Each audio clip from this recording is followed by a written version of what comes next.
விதிகள் அல்லது எவை மதங்களை உருவாக்கியது. சோ எவை மதங்களை உருவாக்கியது இது இது எப்படின்னா it is to define a fixed and dominant permanent part of the religion in any society. அதாவது நிலையான மாறக்கூடியதாக இல்லாத ஆதிக்கம் செலுத்துவதாக இருக்கிற ஒரு விஷயம். அந்த விஷயம் மனித மனத்திற்குள்ள மனிதர் வாழ்கிற இந்த உலகத்துல எப்படி கண்ட்ரோல் பண்ணிட்டு அப்படின்றத நம்ம புரிஞ்சுக்கணும். அதுக்கான ஒரு டேர்ம் எப்படி சொல்றாருன்னா, ப்ரொஃபசர் ராமர்சன் ஸ்மித்ங்கிறவர் அவருடைய இதுவை மேற்கோள் காட்டுறாரு. என்னன்னா,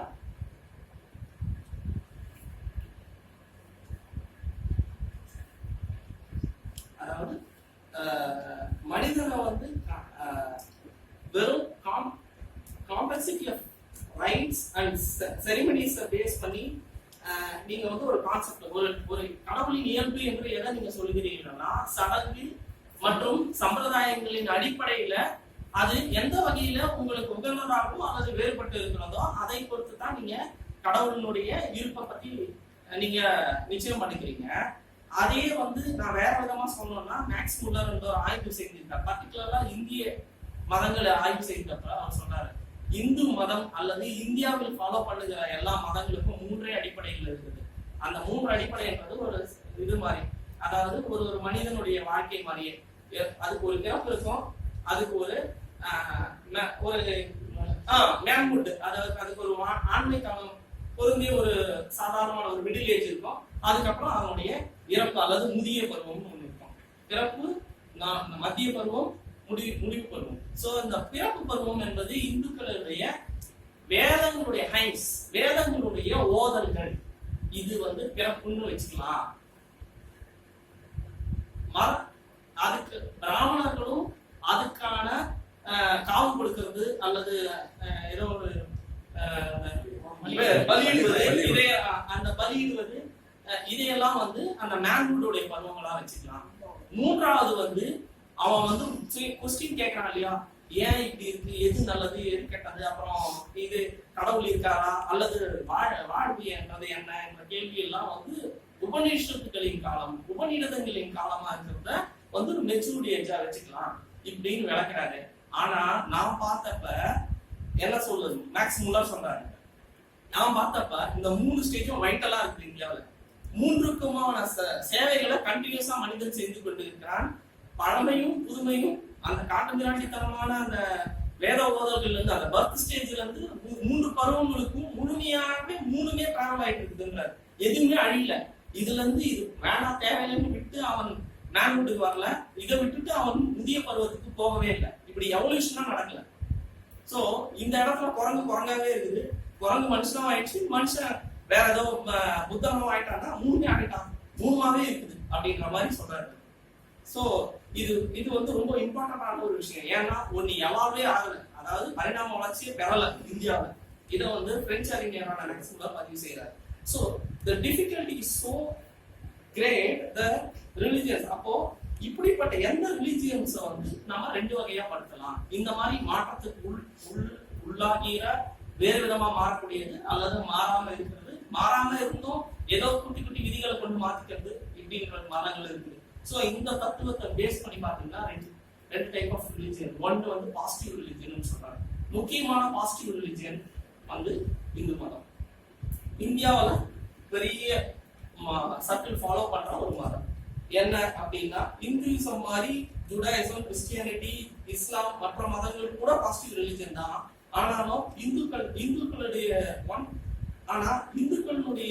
இந்து மதத்தினுடைய ஆரிஜின் ஸ்கீம் எதனால் கட்டமைக்கப்பட்டது, எதனால் அது நிர்மாணிக்கப்பட்டு கவர்னன்ஸ் நிர்வாகம் செய்யப்படுகிறது அப்படின்றதுல அதுல வந்து அது வேறுபட்டு இருக்குது மற்ற பாசிட்டிவ் ரிலிஜனை விட.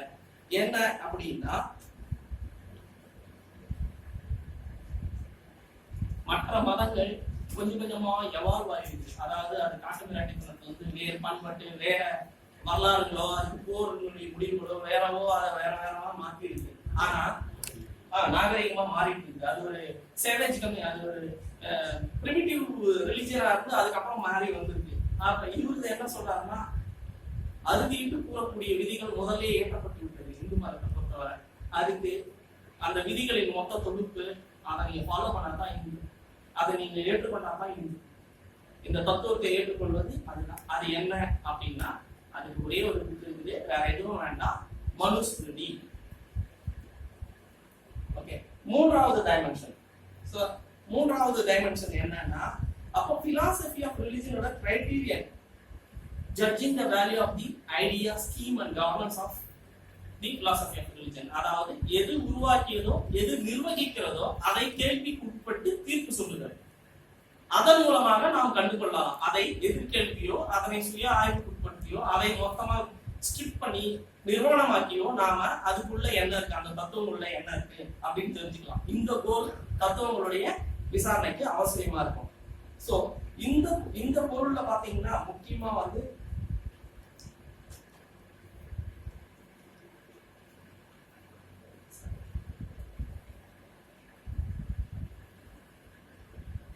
இதுக்கு ஏதாவது நிலையான ஏதாவது ஒரு மெத்தட் அல்லது எங்கேயாவது கிடைச்சதா, இதுக்கு முன்னாடி இந்த ஆய்வு செய்யப்பட்டதான்னா அப்படி யாருமே செய்யல.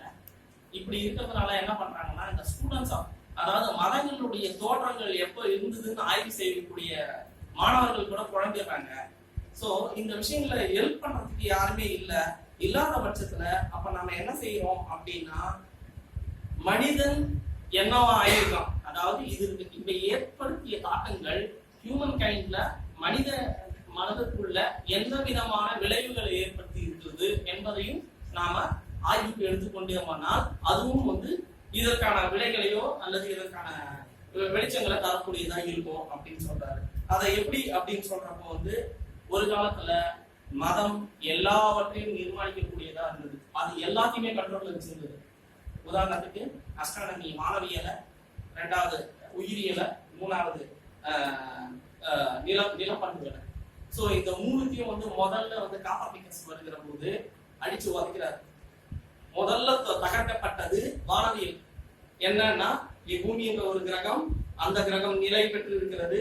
அது உருவான அதே நேரத்தில் மற்ற எல்லா கிரகங்களும் உருவாக்குச்சு. ஸ்டார்ஸ், மனிதன், பறவைகள், இது விலங்கினங்கள் எல்லாமே ஒரே நேரத்துல அப்படியே பூமியில இருந்து சுனையில இருந்து நீர் வர மாதிரி ஒரே நேரத்துல வந்தது. எல்லாமே ஒரே நேரத்துல வளர்ந்துச்சு, எல்லாமே ஒரே நேரத்துல ஆரம்பிச்சு. சோ இது ஒரு தத்துவமா இருந்துச்சு. அப்போ முதல்ல அவர் அடிச்சது வந்து காப்பர்னிக்கஸ் சொன்னது.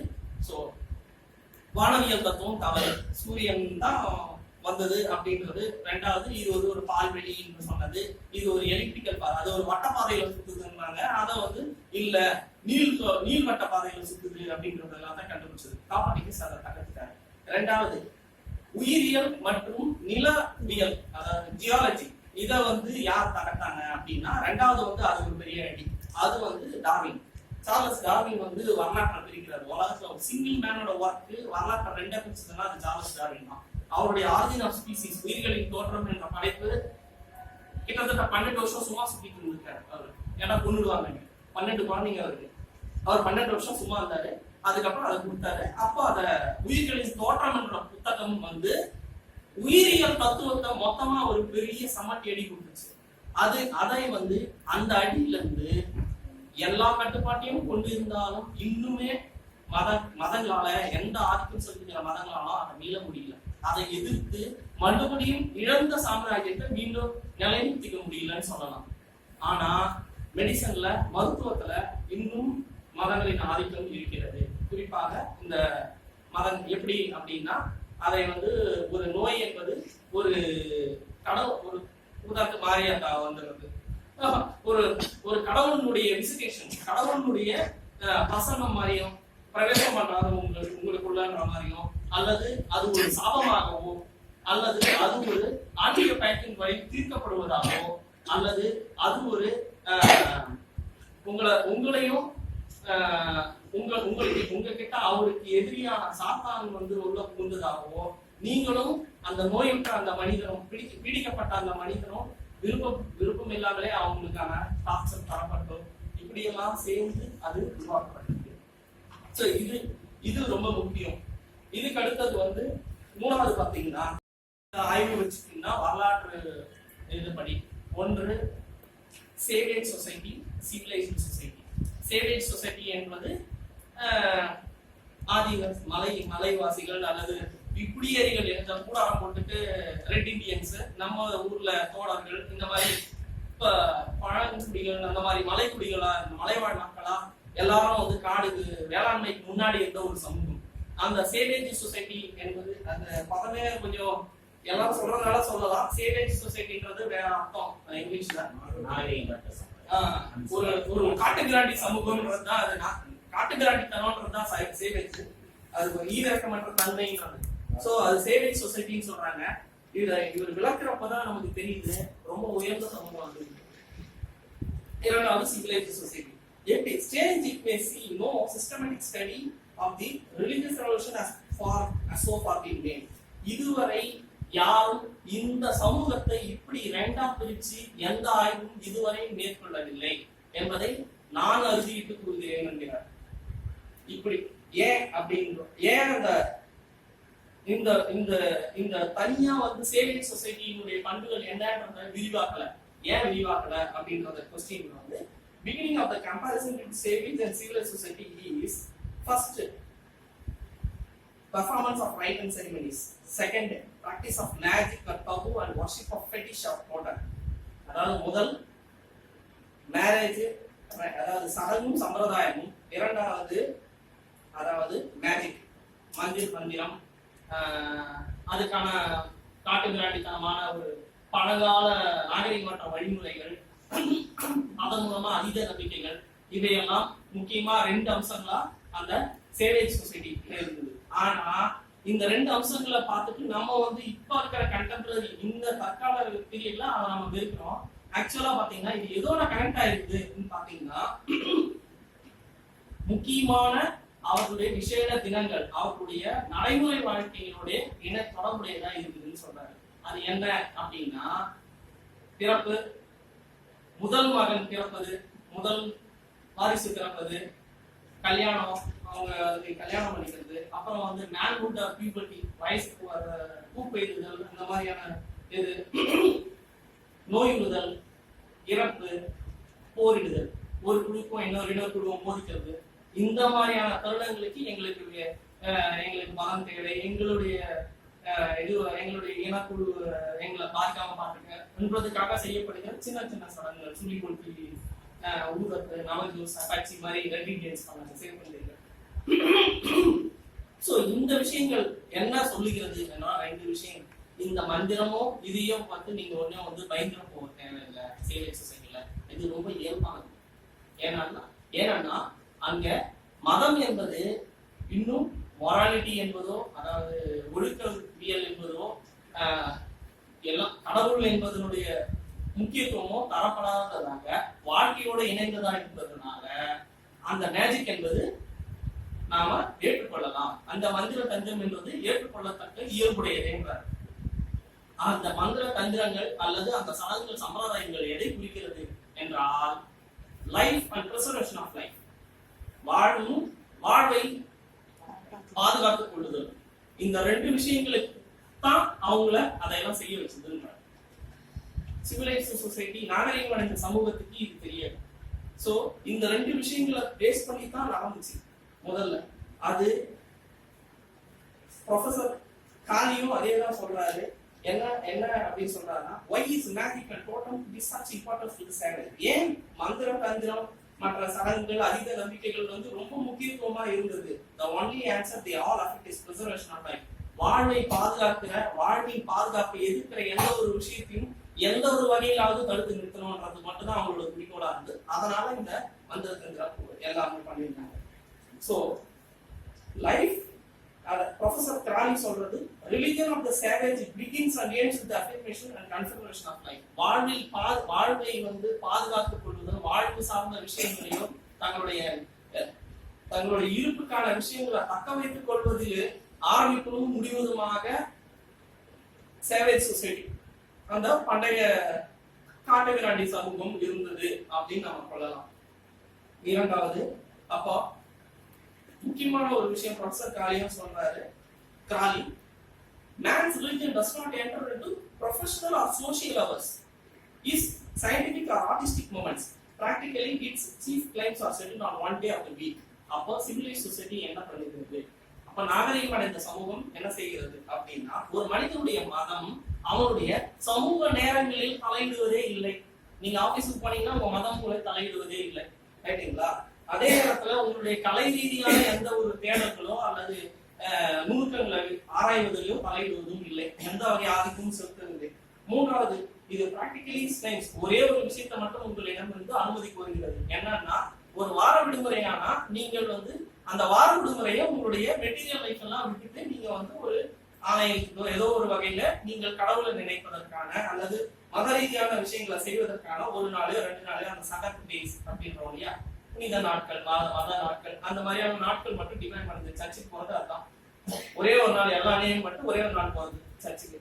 சோ அந்த மாதிரியான ஒரு விஷயங்கள். In fact his life is of two parts. But there are morally in which religion is concerned is the elemental. முதல்ல மதத்தின் அடிப்படையாக கொண்ட அவனுடைய அடிப்படை இயல்புகள்ன்றது ஒன்று. இரண்டாவது, serious thinking on ultimate question of life and death is roughly speaking the essence of his person. அப்போ அந்த மத நாட்களையோ அல்லது அந்த சடங்குகளையோ அனுசரிக்க வேண்டிய அந்த ஒரு நாள் என்பது அவனுடைய மத ரீதியான தேடலின் அடிப்படையில தான் அவன் உள்ள நுழையினான். ஓகே, அதுக்கு உள்ள நுழைஞ்ச பிறகு அவனுக்கு வேற விதமான விளைவுகள் ஏற்படுகிறது. அது என்னன்னா, ஏன் எனக்கு வாழ்க்கை என்ன, இறந்ததுக்கு அப்புறம் என்ன போன்ற இந்த மாதிரியான முக்கியத்துவமான கேள்விகளுடைய தேடல், அதுதான் அவனுடைய புனிதத்தை, அந்த மதத்துடைய புனிதத்தை நிர்ணயிக்குதுன்னு சொல்றாரு. இது ரொம்ப ஸ்பீடா போறேன், இருந்தாலும் ரிலேட் பண்ணிக்கங்க, ரொம்ப தாட் ப்ரோவோக்கிங்கான விஷயங்கள். மூன்றாவது, இந்த டெஸ்கிரிப்ஷனை வச்சுட்டு பாக்குறப்ப சேவேஜ் ரிலிஜியனோ சிவிலைஸ் ரிலிஜியனோ ரெண்டுமே ஒத்த இயல்புடையதா ஒரே ஒரு விஷயத்துல மட்டும் இருக்குது அப்படின்னு சொல்றாரு. அது என்ன அப்படின்னா, individuals are preserved and race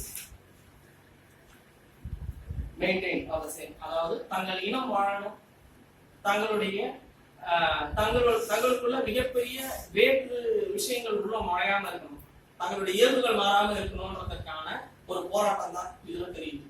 so முதல் இந்த ஒரு விஷயத்தை வச்சுட்டு நேர 2 விளைவுகள், பக்க விளைவுகள் ஏற்படுதுன்னு சொல்றாரு. ஃபர்ஸ்ட் பிளேஸ், ரிலிஜியன் இந்த சேவை society there is no trace of God. அதாவது காட்டுமிராண்டி சமூகத்துல கடவுள் என்பதற்கு குறித்த எந்த ஒரு சிந்தனையே கிடையாது அப்படின்றாரு. there is no idea of God அப்படின்னு சொல்றாரு. கடவுளை பற்றிய சிந்தனையே கிடையாது காட்டுமிராண்டி சமூகங்கள். ஏன் அப்படின்னு ஒரு விஷயம். இரண்டாவது, there is no bond between morality and religion. உங்களுடைய தனி ஒழுக்கங்களுக்கும் மதத்துக்கும் எந்த சம்பந்தமும் கிடையாது. இது இரண்டாவது பாயிண்ட். சோ சேவேஜ்ல சேவேஜ் கம்யூனிட்டியில மதங்கள் இருந்தது, கடவுள் இல்லை. அப்போ மதமும் கடவுளும் எப்படி ஃபியூஸ் ஆயிடுச்சு, அதாவது கடவுள் எப்படி மதத்தோட ஊடுருவ போனாரு, அதை ஒருங்கிணைந்தாரு அப்படின்றத என்னால அறுதிட்டு கூற முடியலன்ற. அதுக்கு நான் எனக்கும் தெரியல.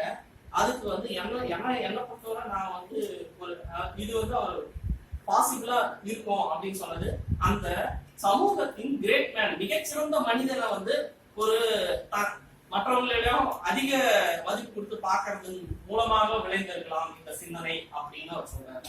சோ கிரேட் மேன் இந்த சொசைட்டியை காடா மாத்திக்கிறது. அப்படி பாத்துக்கிறப்போ கூட அந்த காட் என்பது அந்த இனக்குழுக்கு மட்டும் சொந்தமானவரா தான் இருக்காரு, ரைட்டுங்களா? அதாவது மொராலிட்டிக்கும் ரிலிஜியனுக்கும் அப்பவும் சம்பந்தம் இல்லை. அப்போ காடினுடைய இருப்பு என்பது ஒன்று உருவாக்கிக்க முடியும், ஆனா அது மொராலிட்டி ஆகல. மொராலிட்டி தனியா இருக்குது, அவங்களுடைய ஒழுக்கம் தனி, காடு தனியா உருவாயிட்டாரு, அவங்களுக்குள்ள இருக்கிறவங்கள உருவாக்கிட்டாங்க. ஆனா இந்த ஒழுக்கம் அல்லது கடவுளுக்கான அந்த தொடர்பு அதுவும் மனிதன் தான் பண்ணி ஆகணும், அந்த இனக்குழு மக்கள் பண்ணி ஆகணும்ன்ற விஷயம் இன்னும் நிகழவே இல்லை. அப்போ மொராலிட்டி இதுக்குள்ள ஊடுருவது சாதாரண பயணமா மேற்கொள்ளல, அது பலவித சந்திப்புகள்லாம் பலவித ட்ரிக் எல்லாம் பண்ணி இருக்குது. வரலாறு ஃபுல்லா பாத்தீங்கன்னா அப்படின்றாரு. This is the first stage of religious revolution when I am talking of. அப்போது மொராலிட்டி என்பது ஒழுக்கம் என்பதற்கான வரைமுறைகள் மதத்திற்குள்ள ஊடுருவிய ஒரு விஷயத்தை தான் பெரிய புரட்சியாக நான் சொல்லுவேன் அப்படின்றாரு. அந்த புரட்சி என்ன அப்படின்னா